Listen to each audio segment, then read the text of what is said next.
မင်္ဂလာပါရှင် Diary by Sandy ကနေပြန်လည်ကြိုဆိုလိုက်ပါတယ်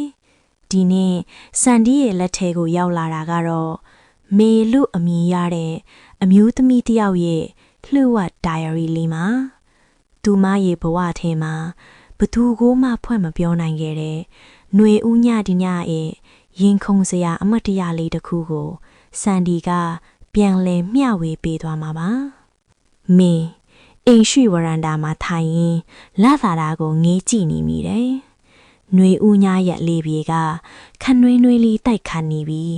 ပတ်ဝန်းကျင်တစ်ခုလုံးကတိတ်ဆိတ်လို့ပေါ့။အဲ့ဒီအချိန်မှာ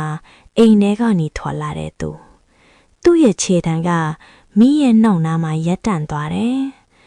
သူ့ရဲ့လက်ချောင်းတွေကမိရဲ့ပခုံးသားပေါ်ကိုအသားအရာထိတွေ့လိုက်တဲ့အခါ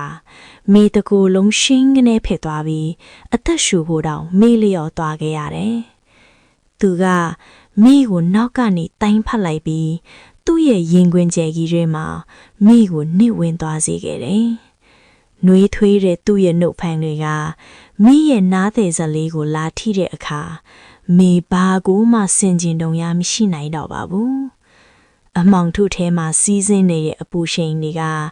မေတို့နှစ်ယောက်လုံးကိုလောင်မိုက်စေခဲ့ပြီးအသားချင်းထိတွေ့မှုတိုင်းကမိအကျွတ်တော့ကောင်းကင်ဘုံကိုအရောက်လှမ်းနေတယ်လို့ပါပဲအဲ့ဒီညကຫນွေဦးလီပြေတွေကတော့မေတို့နှစ်ဦးရဲ့တောက်လောင်နေတဲ့ယာကမီတောင်တွေကိုမငင်းတတ်နိုင်ခဲ့ပါဘူးရှင်ဒါကတော့မိရဲ့ diary တဲကတမျက်နှာပေါ့ရှင်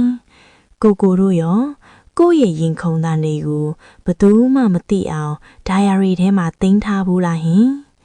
မင်းရဲ့ဇာတ်လမ်းလေးကိုသဘောကျရင် like and subscribe လုပ်ထားဖို့မမေ့နဲ့အောင်နော်နောက်ထပ်လေစန်ဒီလက်ထဲကိုဘသူ diary တွေရောက်လာအောင်မလဲဆိုတာစောင့်မျှော်နားဆင်ပေးကြပါအောင်ရှင်အားလုံးပဲ